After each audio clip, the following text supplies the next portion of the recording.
Hello and welcome to the Overly Animated Podcast, where we take animation seriously. We talk everything animation here, including RWBY, which we'll be getting into today. I'm Dylan Hysen, and today I'm joined by Hayley Nabuurs. Hello. And Andy Potter. Hey.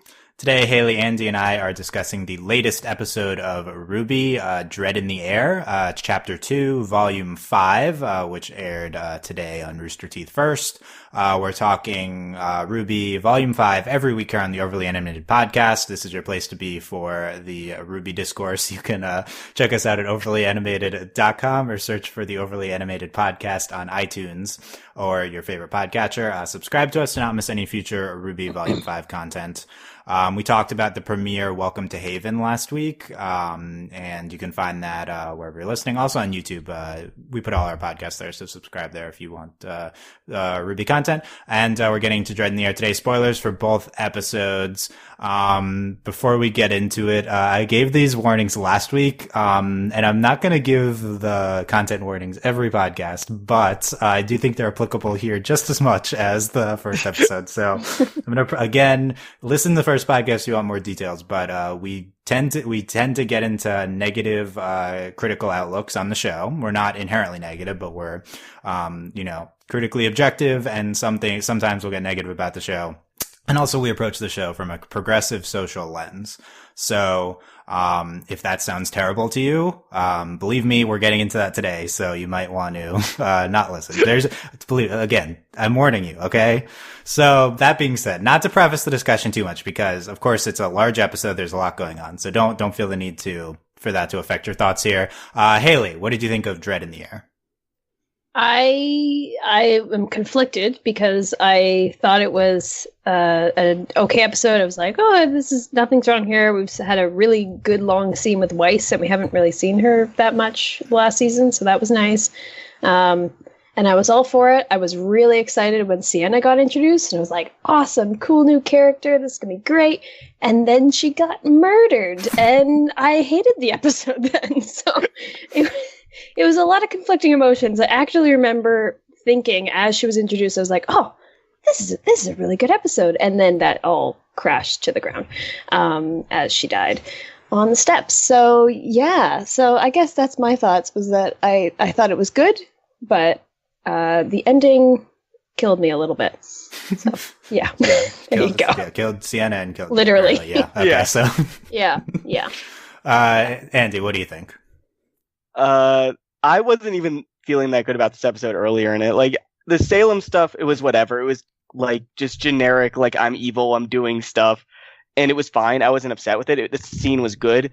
And then we got to the Weiss stuff. And then I'm like the guy that loves fight scenes, even if they're pointless. This was a pointless fight scene that even I couldn't get behind. Like, it just felt so, I don't know, just so boring for some reason. Even though I really liked watching Weiss fight things, it's just, it felt like it went on way too long. This was like a really long scene of just her shooting at these wasps for forever in this airship. And I wished we got a little more character stuff with Weiss instead. And then, of course, Sienna dying after being immediately introduced is just horrible. And of course, and we had a whole scene with Adam, and I'm just really down on this episode, even though I think there's still some redeeming parts of it in it, but I'm not feeling that great about it. I enjoy watching Weiss fight things. Andy 2017. Okay. I feel like there's a different way to say that, but I enjoy Weiss fights. Okay. So yeah. So Hayley liked it until the end. Andy not loving it. I'm more on the Hayley side of this. I was really enjoying this episode until the ending. I think that the end, well, I'll have my whole speech on the ending later. It's terrible, but, I disagree on the Weiss. That was one of my favorite scenes of RWBY in a long time, this Weiss fight scene. Agree it's pointless, agree it's long, but it felt very reminiscent of Volume 1 to me, and it'd been a long time since the show had kind of taken me back with, like, just a fight scene against Grimm with one of our 4 leads with an awesome song in the background. Like, it's all I want from this show right now. And, I was living for it. This is my favorite song from the Volume 4 soundtrack. It was great.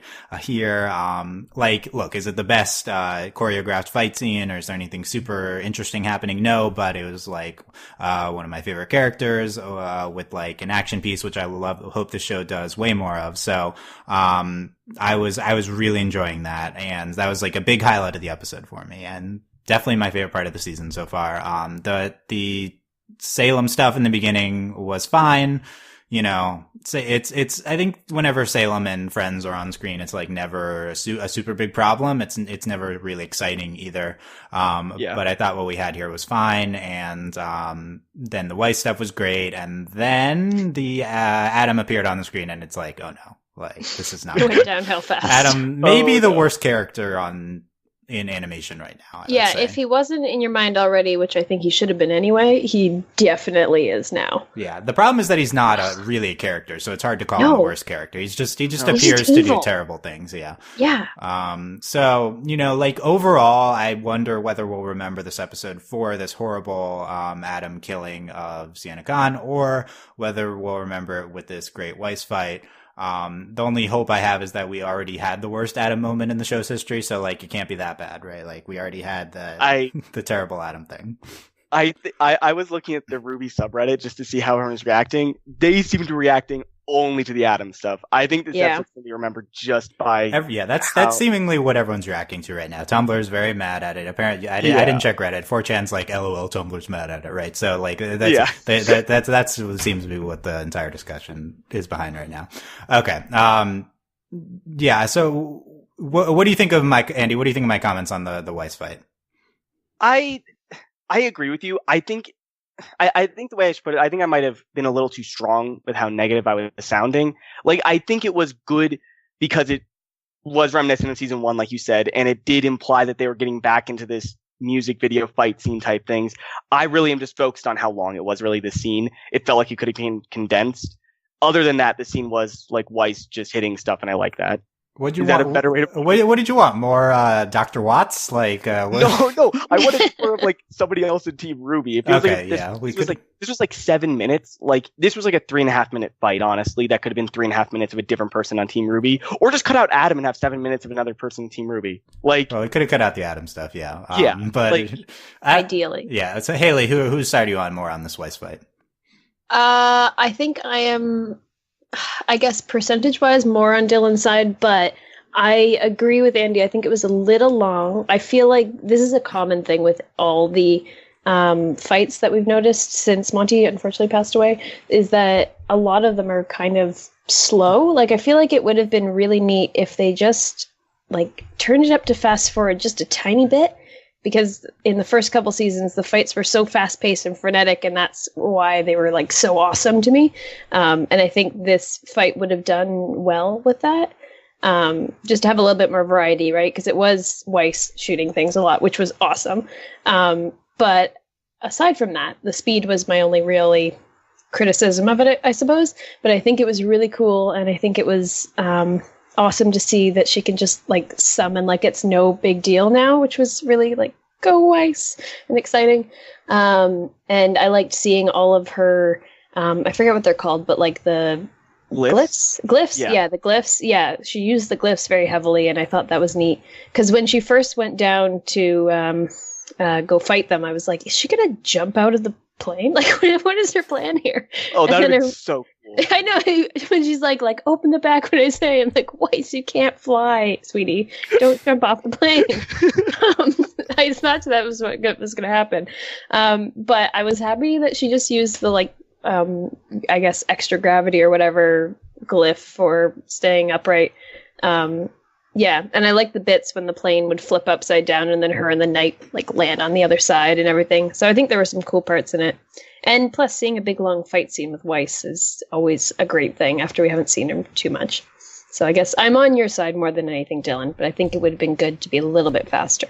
Yeah, this is the discourse you always hear about the post Monty fights, or that they're not as fast, they're not as frenetic, right? And I think that's generally true. I guess I'd argue that that's not the scene's problem. I think that it is pretty fast paced, especially when we get to the fight against the Queen. That's when it like kicked in. Right. I think if you're gonna argue that it's slow, I think it's just because it's just too long. Like, I don't know if that there's means, just breaks. Right. There are breaks between everything. Like, there's these long periods of just standing and watching things scenes and Weiss preparing for things. Like, I just rather see Weiss just go right at it instead of just like seeing her get ready with dust like for 30 seconds. Like, it was unnecessary sometimes. Like, the first time she went down there to get dust, yeah, that's necessary. She's picking up dust, she's getting her weapon ready.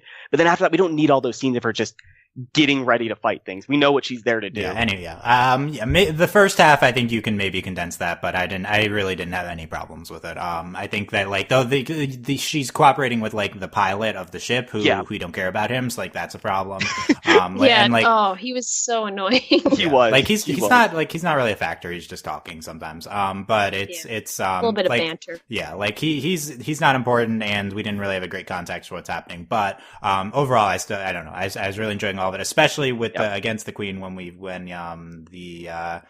the song from the Volume 4 soundtrack, This Life Is Mine kicks in. I think that it's really great. So one of my favorite scenes, definitely of like going into Volume 4. Like, I'm trying to remember anything in Volume 4 I liked more than this. I'm not sure. I'd agree with that. I'd still take this over any fight in Volume 4. Yeah, I think what it kind of reminded me of though was the fight of Blake and Sun and the sea monster.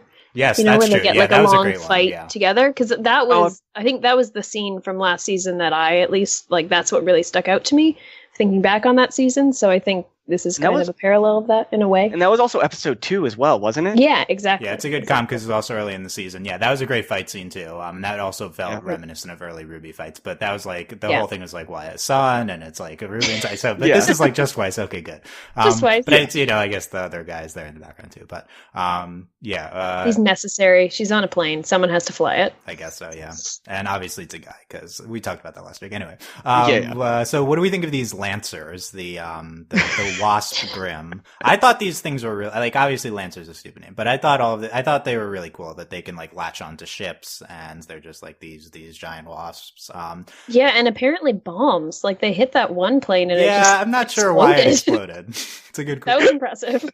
I think they were cool. I think they were a good enemy to have against like this particular context of her being in this aircraft having to fight things. I think the wasp idea is really neat because I was wondering when he was starting to fly through the floating islands and was like, oh, there's dangerous Grimm around. I was wondering what they would do. So that made sense. And then it made sense as well to have a big queen bee to have a big fight to end the fight kind of idea. Which was really good. So like I think they're neat. Yeah. Like this is like what I mean by like reminiscent of earlier RWBY. Like we've really lost track of like cool Grimm. Like that's a big thing. Like, and this is one of the coolest Grimm introduced in a while. And like we've lost track of these these like music video fight scenes, and this is one of the best songs I think on the show in a while. So I think the Grimm are a big contributor to that. What do you think of the Lancers, Andy? I like them. I'm glad. I was worried this would just be like more Nevermores, like more of those Raven Grimm, but I was really happy when they came out and they're the Wasps.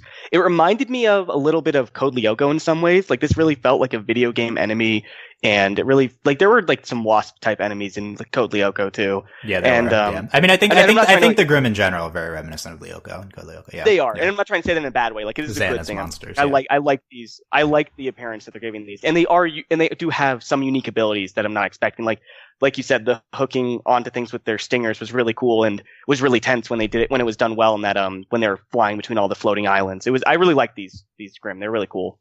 Yeah. Like that's maybe what surprised me the most out of this episode was that we like introduced an awesome new Grimm. I was like, wow, this is what I love about RWBY. Like let's do this. So, I hope this continues. And it wasn't just like, oh, it's, we're hyping up this ultimate Grimm this whole season. Oh, it's Horse of the Apocalypse or whatever it is. I don't like, whatever, I don't know. I like running that circles. Strange thing. Yeah. With extendo arms. Like, this is better. yeah. I like the Lancers a lot better. Okay. And the setting for this, Lake Matsu's floating islands, I thought these were really gorgeous too. The backgrounds are really nice this episode and this whole season.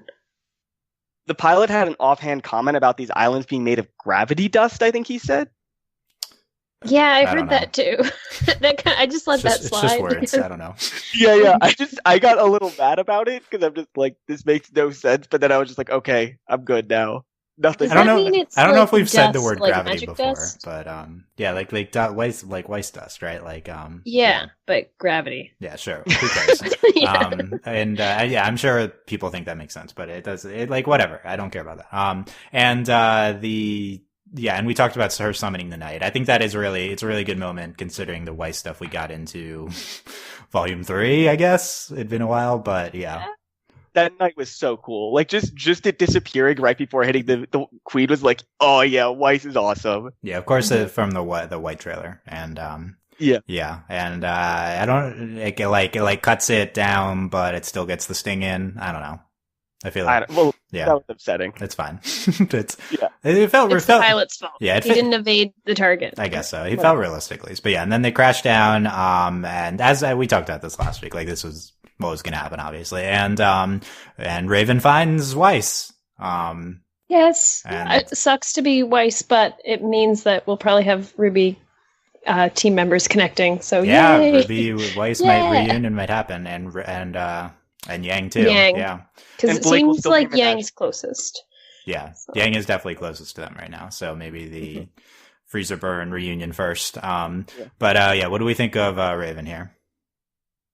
I think she's cool. She's very cool. Sure, yeah. I guess. Yeah, she like steps on Weiss to like yeah, knock her that out. not so cool. People were feeling that, but that's okay. And I was a little it felt a little strange that she was just in a random party of people out there, because unless we're really close to the bandit camp, I'm like, why is she just here with 2 random guys out in the middle of nowhere? Plot convenience. They yeah. But I mean, like, they see a ship crash, yeah, and then hopefully this is close to that camp, yeah. I hope it's close, because I want what I'm saying is I hope they're close so that Raven just brings Weiss straight to the camp, and she's like, I hope we don't get to the camp and Weiss isn't there. Like, that'd be really frustrating. Oh yeah, like they're on their way and Yang arrives, right? Yeah, like I just want this to happen as quickly as possible. Yeah, I do think the pace has been expedited this season. Like I think more has happened in these first 2 episodes than one would expect going in. Oh yeah, definitely, which is really good, especially given the context of Volume 4. So, but Blake is still Menagerie. Right? Yeah. And there's hope because we moved that plot along this episode too. Like even as terrible as it was, we did move this. So like in theory, that's going to come to a head soon. Okay, hopefully. We'll save the Adam stuff for last. I know that's what you want to hear. Whether you want to rage about it in the comments or like listen to our Discord. I'll save it for last. Okay, let's talk about so Lionheart and Dr. Watts are talking to Salem and Cinder in the beginning of the episode through the seer Grimm, which I believe we saw last season. We did, and we were very confused about what it was. Yeah, so it turns out it's just Skype. Yeah, basically, killer Skype. Yeah, with it's Skype that can choke you, right? That's terrible. Yeah, I don't like that. No, it has spears. Yeah. So Dr. Watts, so we saw Dr. Watts was listening in last week, and he is here this week. I like that we don't have to have a scene of like, oh, Dr. Watts, report to them. Like that all happen off screen, and it's like, okay, he came. Yeah. And they talk about I don't know, a lot of stuff. There's actually a lot going on here. None of it, like, I don't know if there's really a headline. Like, there's nothing super, super big happening, but I enjoyed checking in on everyone. Hayley, what do you think of this scene? I liked it. I honestly, I like anytime we see like Salem and Cinder is a good thing for me normally, because they seem very cool. Even though like they've kind of not a ton has happened to them since we've been introduced to them, but I like them as characters. Yeah, I thought it was neat. They were just like chatting away. I think it was interesting that Cinder can talk now, no problem. So that's good, I guess. Yeah. A whole season goes by with not much happening, and first episode back, hey everyone, I can talk. I guess it's good as well because they learned that they have the Spring Maiden, which will be helpful for plot progression. And it sounds like, I guess, Dr. Watts is going to stay in Mistral, I suppose, but Tyrion's going to go. And also, I'm so confused about that Tyrion needs a new tail. I get that as her saying that, like, oh, he needs revenge, but is he actually going to get a new tail from them? I didn't know what that was all about, but yeah, I thought it was a good little... I think literally a new tail, which, I think it might be. I think Robotail, yeah. Yeah. Maybe Dr. Watts is a doctor. We're discussing this off screen. What is Dr. Watts a doctor of? Maybe he's a doctor of building things, so he can make a new tail. I don't know. Yeah. I saw something about this on Tumblr. I did like a little search to see what the general consensus was, and someone pointed this out, and I noticed it too. That Cinder's voice sounds different, and I don't know if it's she was still credited. Everyone was credited the same. I'd heard rumors that Cinder and Salem might have gotten different VAs. I don't know, Rooster Teeth. Like, there's a lot. Obviously, Rooster Teeth's very visible. People know. I don't follow, but people would know more than. But they were credited as the same people. So maybe it's just her putting on like a different, like a horsier accent or whatever. Yeah. But I don't know if you guys noticed that. But that was definitely in my mind. I was biased because I'd heard the rumor of new VAs, so I was looking for it. But she did sound different. I didn't notice at all, and I think that just as a different opinion, I didn't notice at all. But I also have not heard Salem or Cinder speak in over a year especially now. 2 years hasn't talked. So yeah. That's why I was like, maybe I'm just like not remembering right. So I guess maybe the headline is that Cinder can talk again. She didn't talk all of last season. She's better now, I guess. So and that this section of the plot knows where the Spring Maiden is now too. So the Spring Maiden stuff. Cinder, checking on Cinder. She's slightly better, and she's obsessed with RWBY. Is what's happening with Cinder. Obsessed. And so is Tyrion. What about RWBY? Tyrion. Yeah, I guess because RWBY mystical silverized her, she's really mad about that. That makes sense, but RWBY didn't really do anything. She cut off his tail. Oh, for Tyrion, but for Cinder, like, RWBY. It's not like RWBY really took that action. Like, she's just kind of happy. Lose her eye. Well, she doesn't know that. She doesn't care. She lost an eye. She's got to blame someone for it. I guess so. But we learned that Cinder and team are going to go with Dr. Watts eventually, I guess, because Dr. Watts needs to restore Tyrion's tail first to go to Raven. So, this is very exciting to me because Cinder and team are back in action. Yes. Mm-hmm. Especially Emerald and Mercury might be relevant players this season. Yeah, true. Yeah, well, they're in the opener, and Cinder is like angry looking next to the Spring Maiden in the opener too. Yeah. So the intro, so makes sense. Yeah, I'm just ready for a bending fight because that seems like what all the maidens could do. They could like bend. Yeah. Who Avatar v Avatar. Well, this show's just Avatar, but and we're trying to make Cinder the Avatar is what we're doing. So just like at the end, Cinder and Salem are talking, and Salem says you'll get your gift, but you have to be careful of RWBY. So I assume that means you'll get the power of the Spring Maiden in addition to the Fall Maiden. Yeah. Right. We're or she'll get the relic from the relic. Yeah. Can the relic grant the Maiden's power? I assume not. That's not how. But we don't know. But they said Salem told them to bring the Spring Maiden to the relic. Right. So the reason they need the Maiden, at least from what Salem was said in this episode, was just to get the relic, and then they didn't seem like they mattered. But from previous seasons, I was under the impression that they wanted Cinder to get all of the Maiden's powers. Yeah. I don't know if it's ever been explicitly said, but I don't think so. Yeah. Like, it makes sense. Like, this show's Avatar, we're trying to make Cinder the Avatar. So, but that I assume it's like it's a two-step process. But, now that we know that the Maidens unlock the relics, it does seem like Salem wants the relics. I don't know if we knew that or not. I think we might have. Who knows? I think so. I don't know. But, Maybe. I think, I haven't really said a lot about this scene in general, but I just want to say that I think this scene is really, just like the first episode of the season, it shows a big improvement in their ability to show exposition, because it just is. They're just a lot better at explaining things without making me really bored or really saying a lot of unnecessary things. And it's a lot better now. Yeah, I think it's better. I don't think it's great exposition. No. It doesn't take that long, so it doesn't really matter. Like, this is the shortest part of the episode. There's a part where Salem starts choking Lionheart. And it doesn't really it's not really for Lionheart starts questioning her and she gets upset, but it feels really shoehorned into the scene to me. And it's just like, okay, we have to have a scene of Salem showing she's in charge and stuff. And it's the scene feels constructed. Let's get this information out there and let's do this stuff. But overall, it's better than a lot of the exposition we've done previously. I agree. Yeah, but it's not even like that scene with her choking Lionheart, if they just changed his line, it would feel better. But his line is like he's agreeing with her. That's the problem with that whole choking scene. Yeah, Lionheart's like making a helpful suggestion, and she's like, just shut it. She Just loses shut up. it. Yeah. It doesn't make sense. Yeah, it's just too fast. But compared to Too Slow, Volume 4, this is preferable. This is better. Yes, this is better. Always better. Yeah. So other things in the scene are Watts was taunting Cinder. They report they found the Spring Maiden. Crow told them. We talked about that. Cinder's going to get Raven with Dr. Watts, get her to use the relic, and then give the okay to the White Fang to destroy Haven. So it seems like Salem's holding Adam back a little, or that's the impression, trying to hold Adam back because they don't want like chaos in Mistral until they get the relic from Haven. Yeah. Mhm. Yeah. So that's new information. And Watts Dr. Watts is ordered to get Tyrion a tail. And at the end, Salem wants to talk to Tyrion. So apparently Tyrion's there, which I guess he was last season. Yeah.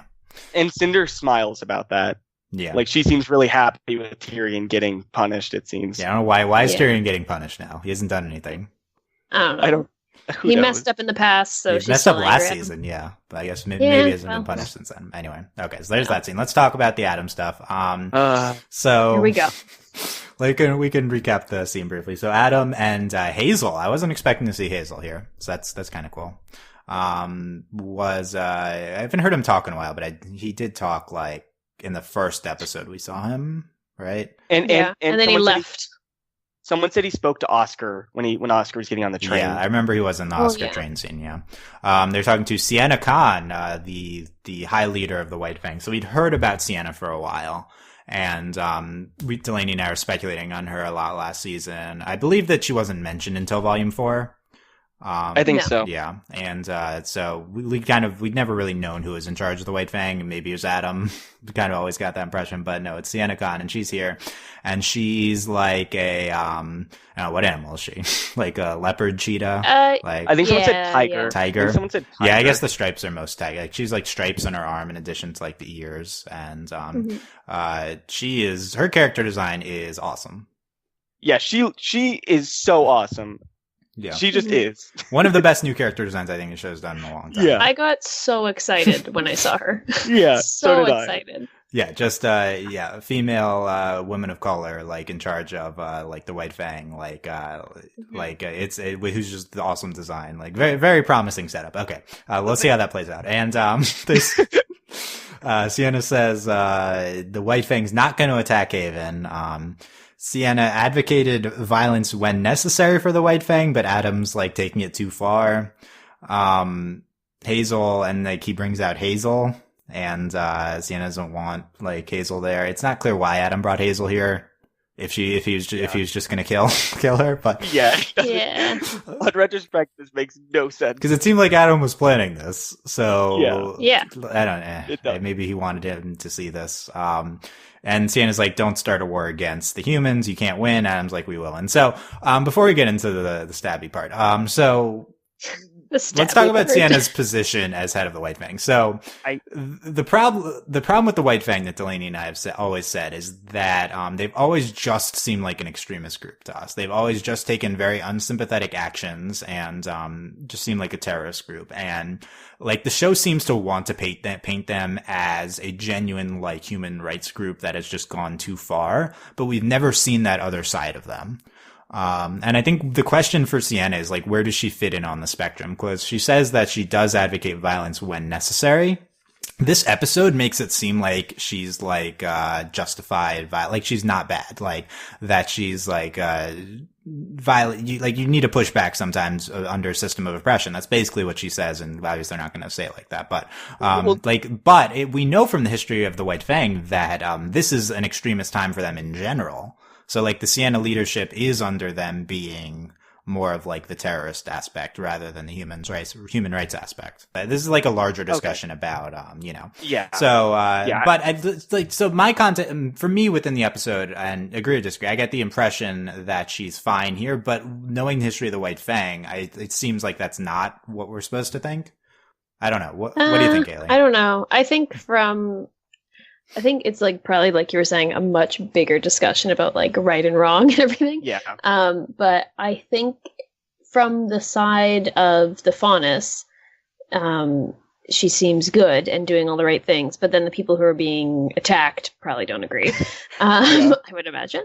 But I don't know. I really liked her because she was so like an interesting gray area where they are facing actual injustice and need to have a revolution, and sometimes just saying, "Oh, stop already," is not going to actually do anything.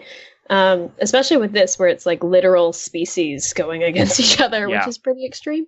I think she was kind of a gray area character, which I was really excited for because this show is not bad at, I don't know, not bad at that, but like I really like other shows where characters are not entirely good or evil, and RWBY doesn't have it has a few characters that are like that, but not as like overtly like that, like Sienna was.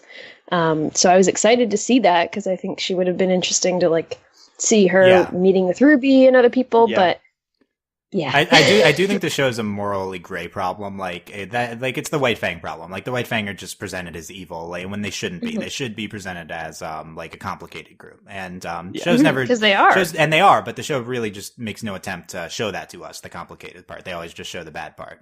Like Adam. Right. They just show Adam, and we didn't even know Sienna existed until like last season. She was mentioned, but this is the first time we see her, and she did seem like a morally gray figure, and that's really interesting. Like I'm interested in like what's the purpose of doing this. So they introduce her and then they kill her, and then Adam's in charge of the White Fang. But you could have just done this after Volume 3 because we didn't know she existed, and we're kind of under the presumption that Adam was in charge of the White Fang anyway. Like not really. Like we knew he was like a lower level that rose up, but you could have just made him in charge off screen and stuff. So it's like, what's the purpose? That's mostly what I'm interested in. Like, what's the purpose of? And like this isn't the number one, but I'm like burying the rant for a little bit. But like why did they even do this? Because it's on the surface, it's like it's hard to understand. I think I might understand what they're going for because I viewed Sienna as she wanted the end result of what Adam was doing, but she didn't want to go through with what he was doing. Does that make sense? She wanted the effects of what he did to Beacon Academy, but she thought that it was too dangerous. She thought it risked too much to do things like that. But and so the people below her, all the other people in the White Fang saw the result she wanted and they agreed with her, but she just wasn't doing that. And Adam's someone from the ranks who has the same vision as her, but is willing to go through with those things that she wasn't willing to do, those evil things. And I don't think this is a good way to do this. I don't think this is good. I'm just saying I think that's what they're going for. Yeah, I'm not clear from the scene, I think, whether Sienna would have wanted the attack. Like, she did not want Adam to do that, or the attack on... But no. She wanted... To me, it seemed like she didn't want war just because she didn't think they could win. If she could win, it seemed like she wanted to go to war right away. I think this is like why this was like such an interesting portrayal of her. It's really not clear whether the show wants you to be sympathetic towards her or not, which is good. I think ultimately, like, you should default to sympathetic towards these type of figures that are fighting for equality. I think that's like very much like, and that's kind of the perspective I'm coming from. And I think within this episode, there wasn't really anything that would make me not want that from her. I just know from the overall history of the White Fang, though, that might not be the case. And I do think that, anyway, so what I'm getting at with this, like, why they included this, I think that, like, we needed to show that Adam's like a super extremist. That's kind of the only reason to like have Adam subvert the person who's like more controlled in charge. Like, we're showing that Adam, like, we're separating Adam from the rest of the White Fang. Like, this is not White Fang is not inherently like terrible like Adam is. But we already mentioned that last season that he was an extremist. We've known that for a while. This is definitely the best job the show has done at showing me that, because I think the show has like tried to present that like in dialogue for a while. But it's never been really clear. So I do think that there is a level of success with what they're trying to do here in that Adam is just this crazy person and he's in charge of this group. That we hate him. He's in charge of this group, but the group's not all bad, right? Like Blake's fighting for, Blake fights for like the White Fang on like, or has in like a different level. And, so that might be where we're coming from here. What do you think, Hayley? Yeah. Well, let me lay out my conspiracy theory for you guys. Oh, that's a good start. I have theories. Maybe it might be wishful thinking. I think it's probably wishful thinking, but I think that maybe she'll come back. Like maybe she's not actually dead. Because here's my things. So in the scene itself, there's some blood on his sword, but she's not bleeding out, and she got a stab wound through the middle of her, so there should have been blood on the floor, not like a pristine carpet underneath her. So I thought that was a weird detail. Might just be animation, but whatever. And also, like we were saying, her character design is gorgeous and like so well executed. And obviously there was a lot of time put into that. And I feel like that's so strange, like budget wise, to make a character so beautifully designed and then just kill them immediately. Like that seems weird to me, from that like a production side of it. Yeah. And I think that she, like we were saying, is a really impactful character that could actually do interesting things to the plot, because there are characters like Blake and I forget her name, but her chameleon friend. Ilya, and all the other faunus who are not as extreme as Adam. And I think one way for Adam and the extreme faunus to be taken over, or not taken over, but like snuffed out, is by those better faunus to be led by someone like her or something like that. So I think that would be good. And I think at the end of the show, after like 13 seasons or whatever, I think we're probably going to be at a point where the faunus are integrated into society and it's all good and happy and hunky-dory and whatever. So I feel like Adam and his crew have to be taken out somehow, and that would be a good way to do it, but I don't know. Okay. I think it's a lot of wishful thinking. She's probably dead, but it just seems so strange. Like maybe it's just like just wanted to shock and awe us. Like maybe that's what it is, but it just seems very illogical to me. So the Hayley conspiracy theory here is that zombie Sienna comes back and leads the like reformed White Fang charge along with Blake, and then there were floating islands and then takes everything. Like it's kind of like a Prince Wu figure, like comes back to potentially lead the Earth Kingdom at the end after the crazy person took over. Okay. It makes me feel happier in my heart if that is the case. I will say, Hayley, I have seen this from other people today, so you're not alone in thinking like, is she really dead? Like that doesn't really make any sense. It really doesn't. It's so strange. Andy, buy or sell? I'm selling, because I think what they're doing is they're trying to set up for Blake to be in charge of the White Fang in probably. New wave. I think that's what they're actually doing. I mean, I'd love if Sienna was alive, because she was like, I was like, the second she appeared on screen, I'm like, oh, what cool weapon is she gonna have? Like immediately. And like, she's just so cool. I was already imagining amazing scenes with her, and I was like, oh, what is Blake and hers relationship? Are they together too, or something? Would this scene be better if she actually had a fight with Adam? Like, would this scene be better? Yes, that would be good. Yeah, she doesn't get to do anything. So I'm definitely selling this theory. I did see it from. I don't get much support. I did see it from other people, so I'm like, you're not alone here. Like I get where you're coming from. Like, why would they design this? Why would they waste their best character design in one episode? Like their best new character design in a while. Let me rephrase. And I think that one, you have to consider that they just have better production values this season overall. So like there are a lot of cool character designs in the background in general. I do think this is in play. I don't think you can just say, okay, like RWBY doesn't do stuff like this theory is dead. Like there's a lot of unexplained stuff in RWBY happening. You do have to consider that this is something that might happen. I just don't think that that's what they're going for here. Like it could, like it would justify the scenes. Like I would like that. Like it would justify bringing her in. It wouldn't just be like, why would they do this and then kill her off right away? Okay, if we're going to bring her back, that's a potential answer. Yeah, I feel like like my brain is probably thinking, probably not. She's probably dead. Just accept it. But we did end season 3 with Ruby like shooting silver bolts out of her body. Yeah. So, Yeah, right. Like the show does unexplained anything things. is Yeah, possible. exactly. So I do think it's in play, Yeah. but definitely think she's dead. Okay, You so never know. so let's get to Time will tell. right. So then Adam stabs her, and he's the new High Leader, and Hazel is not feeling it. So okay. Let's get to the rant. So let's talk about this Here we on go. and now you guys can contribute here. But this is from a social perspective on this. Like, just this scene is just very enraging. So let's start with the history. So the worst scene of RWBY ever is in the second to last episode of Volume 3, when Adam, a character we'd seen for like 5 seconds, comes in and inexplicably strikes down 2 of our heroes and has major consequences on them psychologically and physically, and just for no reason like overpowers them, and it's just a really stupid thing to show. And I'm not sure whether I'm gonna like curse and then bleep it out later during this whole rant, so we'll see if I'm on the edge of it. I'm undecided. Okay. It's definitely justified. Yeah, with so this rant. we'll see how worked up I get. But so like that happened, and it was just really terrible to see. It's like okay, all this agency is being taken away from these female characters that who are our main characters, and there's this rando white dude comes in and just strikes him down, and it was terrible. And it was probably the maddest me and Delaney have ever been on the podcast during that podcast.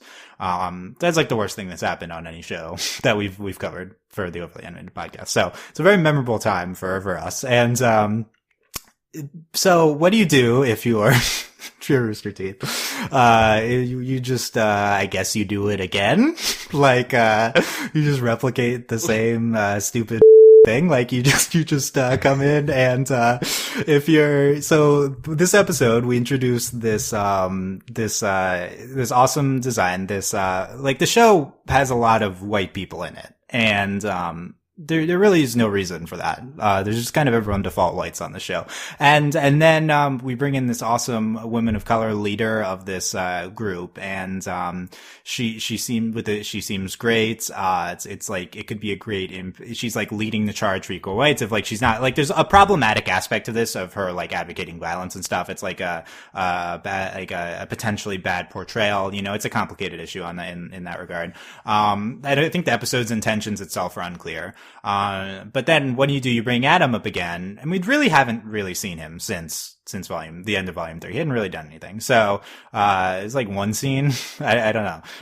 But he comes in, and again, he just strikes down this female character for no reason. And you add in another element here of her being a woman of color and Adam again being a white dude. And, it's just the most, enraging thing, like that they've not learned their lesson, and that they feel the need to do this. It's not even about learning a lesson. It's just about like what they're putting on the show at this point. Like, why do this again? You just do not like, I get that maybe the story calls for this happening, their plan that they'd laid out, would have this happen, but it's just the show just continues to it has female leads, and it continues to not like respect their presence as leads on the show, and continue to introduce all these male characters whose purpose is to like chaperone or control them. And then also there's this one character whose only purpose is to strike them down. And no, Adam's not supposed to be a sympathetic figure, but like he's just this horrid character. Like he's not. It's just insulting narratively. On top of just being infuriating, from a progressive standpoint, it's just incredibly insulting narratively that this person who has not been developed on the show for 1 second can come in and just have these big plot ramifications. And it seems like it's supposed to be these big moments and justified. It's very frustrating. And kill characters who have better like character understandings within 2 minutes of us meeting them. Yeah. And we're more excited for those characters than we've seen him for all these seasons. I agree with that. Sienna was on screen for 2 minutes, and she's better than a better character than Adam already, and would have been a better presence on the show. Leaps and bounds. So it's like Adam's just his whole character is, oh, I'm this edgelord. Like that's just what and like the show like under got stupid hair, never takes his mask off. And he has a really red sword. He's just the stupid edgelord. And like the show is aware of that. Like it's not like we're like, oh, be sympathetic towards Adam. Like the show is aware that he's like a stupid edgelord, but it just continues to legitimize him. And continues to have him have consequences on these characters that are legitimate people, unlike him just being this non-character who's representative of a lot of problematic things. And, yeah, it completely kills this episode. It completely takes the air out of the season. And, just why just don't do this? This is just it's also just such an inconsequential thing on the plot overall. Like, just have Adam be leader off screen. Like, just don't put this in. It's very simple. Okay. What do you think, Hayley? I am also enraged. I'm so angry because I think that is something that the show is seriously lacking is people of color and in powerful positions and just interesting, new, morally ambiguous characters. And not that it's good, and I'm not condoning it in any way, but having a female character be in a position where she's like, okay, I don't want to sound bad, but I don't think it's good to advocate violence. But you don't normally see female characters in that role. They tend to be, if they're leaders, a lot of the time in shows, it's like, oh, they're like, oh, peace and love and da-da-da. And like the golden queen idea. Whereas this is like a powerful, and she is like dangerous and actually dangerous and exciting new character who seems to have like, is saying one good thing and then is also not great methods at the same time. So that was really exciting and I wanted to see her and she was awesome. And then, yeah, and like Adam shows up and the second he showed up, I was like, oh God, Adam. Like, little did I know it would get even worse because I was already angry at him the second I saw his face. And then he comes in and just kills her. And like you were saying, Andy, I feel like not that it would have been good because she would still be dead in the end, unless my crazy crack theory is true. But we'll find out. But I would have loved if she at least had put up a fight because clearly she has like risen in charge to for a reason.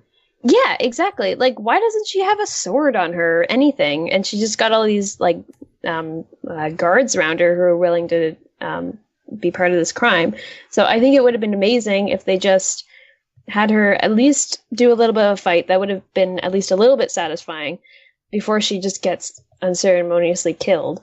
And I was so enraged because I think this is a very common thing, is that part of the reason why I originally was like really loving this show is that it was all these powerful like action fighting ladies and they were great and they're interesting characters and their designs are awesome and everything.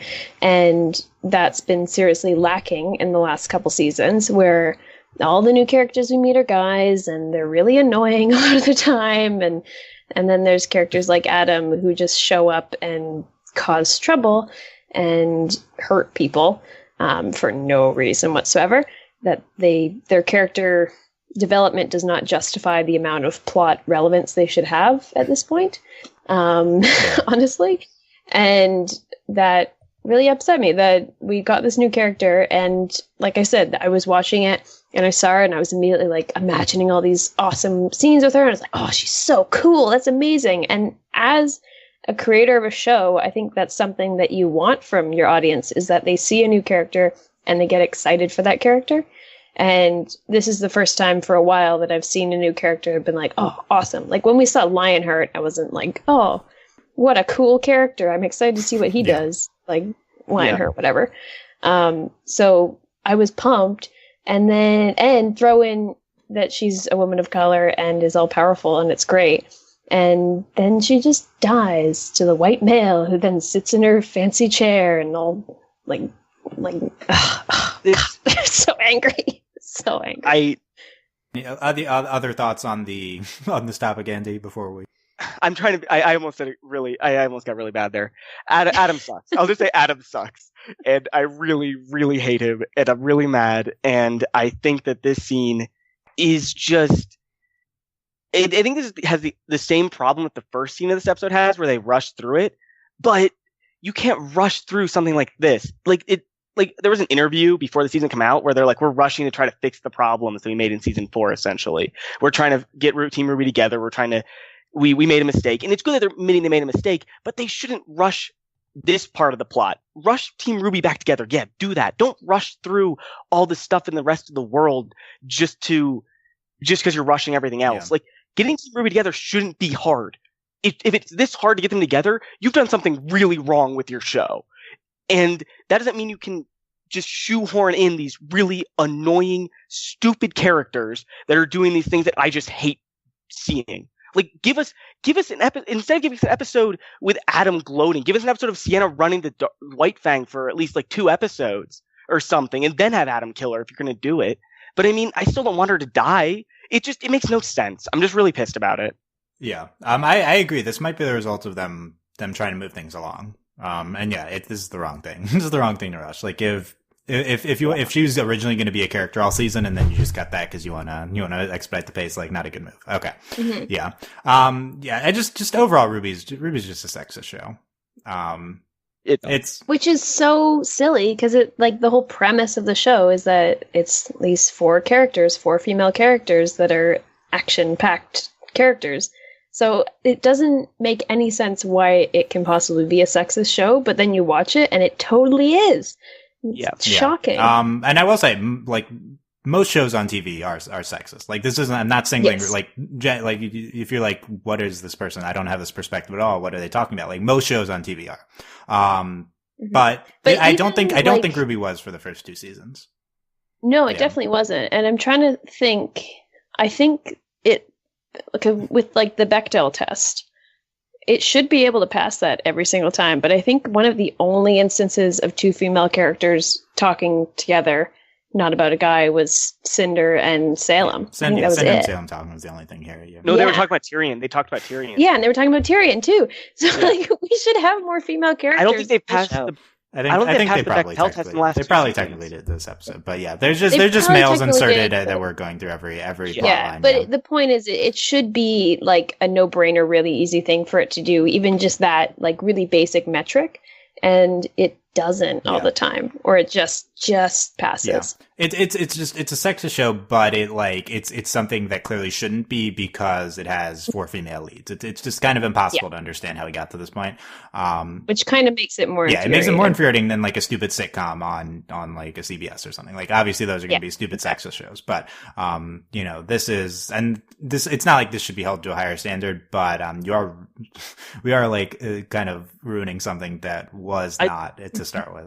I think you should hold this to a higher standard. If your premise is going to be that you have 4 women as your main characters, I'm going to hold that to a higher standard than the show that's about like a stupid family. The only thing I don't Like, want to do is like leave those off the hook or something, but you have more responsibility when you try to. And like all your advertising and your whole premise, the title of your show is based around these 4 characters.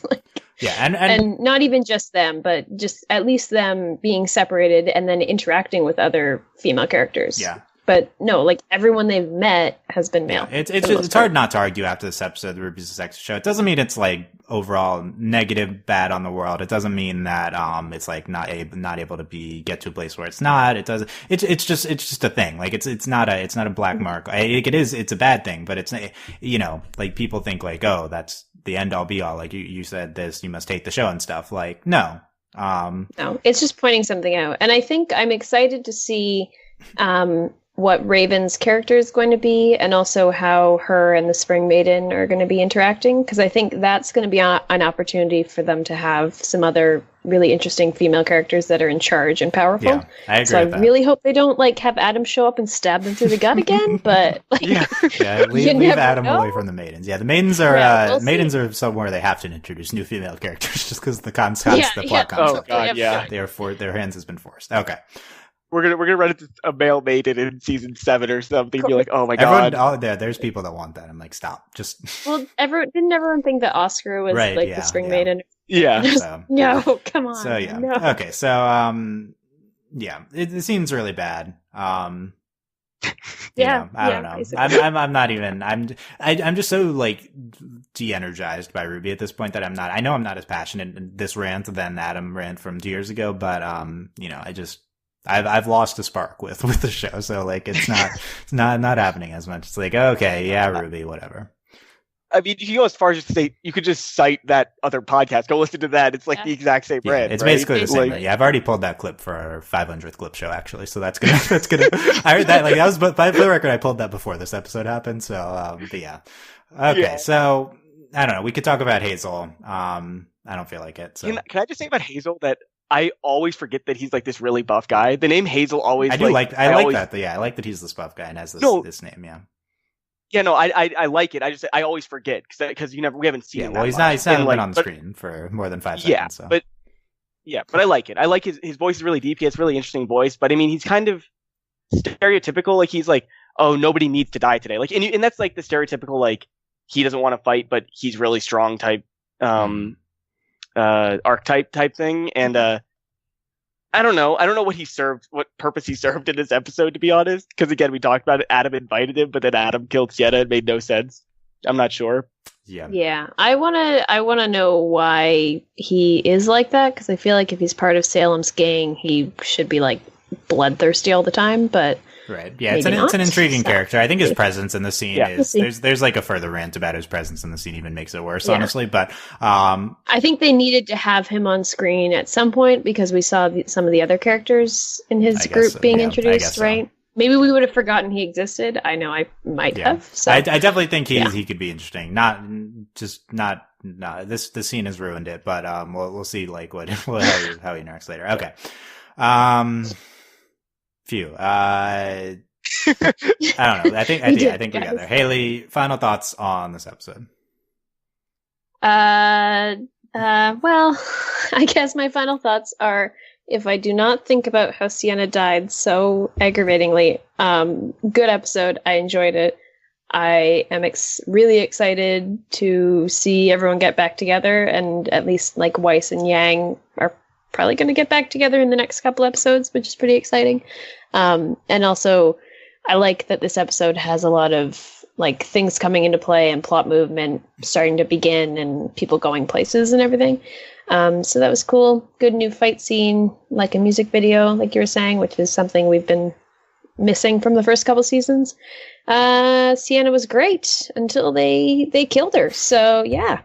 But yeah, I really want my theory to be true, but I really don't think it is. But you never know. We'll see. So that's my synopsis. Yeah, and I will say, if she comes back to life, it doesn't rectify, it doesn't fix the problems of the scene. Yeah. No. So, no. It makes not, it. Yeah. Still, it's a positive, but yeah, it's still we'll find it. We'll see. Yeah, we'll see. Not holding my breath, but no. Okay. Andy, final thoughts here. My final thoughts are more like wishes, like about the future of the show, because this episode was just bleh, whatever. But I really hope we don't see Adam kill anybody anymore. Like, not even this season, just ever. Can we just not do this anymore? And two, I'm like, if we're speeding up the plot so much, can we not speed through the RWBY reunion? Like, that's the thing we want to see. I want that to be drawn out. If anything's gonna be drawn out, let it be them talking to each other, please. Yeah, you need to show them reacting to seeing each other again. That's like literally all we care about. So just please show that. Don't race through this, please. Don't have to like meet and then, oh my god, there's an enemy. Go, bye. You're starting off with like the least, maybe the Weiss and Yang, probably the least connection to each other, maybe out of all the four of them. So I think maybe it's a good place to start and then build up from there. But even that one, you still like, please show us how they see. But if they view that as the least lowest connection, that is interesting though from a writing perspective. I don't know if they do. It does make sense with the way they're structuring this. I think it's how I analyze it. Yeah, I definitely been viewing it that way too, because it also means that most likely with the way things are going, Blake will be the last one to meet up with the team, and I think they view that as the most important relationship with the team right now. Which I guess is interesting why they would view it that way, because right now I view more RWBY with everybody more interesting because RWBY's amazing. But I don't know. I mean, Blake is the one that like ran away at the end of I guess, 3, yeah. So, yeah, like, true. There's the most and maybe a small glimmer of positivity out of this Adam Sienna thing is that it might force Blake to leave. Right, yeah, we're talking about this. Like, it moves the Blake plot along. Yeah, I think so. It does. Maybe we'll see. Yeah. We'll see. So overall, I think that if you can take away the 2 minutes of the stabbing, then I do think it's like a good episode if you take that away. But with it, it's not. But like again, and same thing with the direction of the season. I think that if you take that away, then the season is like on the right track. Because we're moving faster and, like just compared to volume 4, I'm much more interested in what's going to happen next episode than I was last season, because last season nothing was happening. Now things presumably will happen, but, really just a black eye on this whole season until we can, make us forget it again, because we're all just going to, of course, forgive the show and continue watching because, we want to see that reunion. I guess so. Yeah. Just because the sorry state of the like, where else are we going on TV? Like, it's not like there's anything. There's great shows. There's good shows, but there's not a lot. So, okay. And I'm very attached to the characters in the world, and I don't think you have to boycott the show to. No. It is a good reason maybe not to subscribe or whatever, but it's like still, even with this, I'm not, again, even from before, even with this like terrible thing, I'm not saying RWBY is like a moral negative on the world. I do still probably think RWBY overall is a pretty big moral positive, just because it affects people like it and affects their lives. And whenever you like create content in the world and people enjoy it, that's always a positive. So that's true of whenever we criticize something, but people just make sure we get that out there. Okay. Let us know what you thought of Dread in the Air. As always, please be civil in the comments. We do very civil, reasonable discussion here, and I expect the same from you guys in the comments. If not, I'll delete it. So, but if you're allowed to disagree with us, just, just be nice. So, do that at YouTube comments or, overlyanimated.com. You can leave a comment there if you click on the article, or, you can consider one way to support us is via iTunes review, overlyanimated.com/iTunes for our main feed, or search RWBY, RWBY Overly Animated. And, you can, if you enjoyed our discourse on this, give us a positive iTunes review. That would help. And, also you can chat about it with us at our Discord, overlyanimated.com/Discord. We already had a lot of discussion going today on this, text chat about, we have a RWBY channel. So, and you can always support us on Patreon, patreon.com/overlyanimated. Thank you very much to all of our current patrons, especially our patron of the podcast, Alex, aka Esteban Universidad, who doesn't watch the show, but, that's okay, Alex. And, thanks so much to our patron executive producers, John, Ryan, Steve, Alex, and Andy. On the positive note, it is, apparently Magical Girl weekends, in the animation world. Because there was a new RWBY, which I think is kind of a Magical Girl show. It's kind of an honorary Magical Girl show. Yeah, it is. Yeah. And Miraculous Ladybug, surprise, dropped 2 episodes from Spain, so another Magical Girl show. And then new Mistcons tomorrow. So we'll be covering all that at some point in the near future on the Overly Animated podcast. Magical Girl week. No Adams allowed. So that's hopefully no Adams in the other shows. And I don't think there's equivalents in these other shows to that character. No. They're all fine. Just this saber through the gut. Just scenes. this one. But check that out all out at overlyanimated.com. Thank you guys very much for listening. We'll see you next time. Bye. Bye-bye. Bye.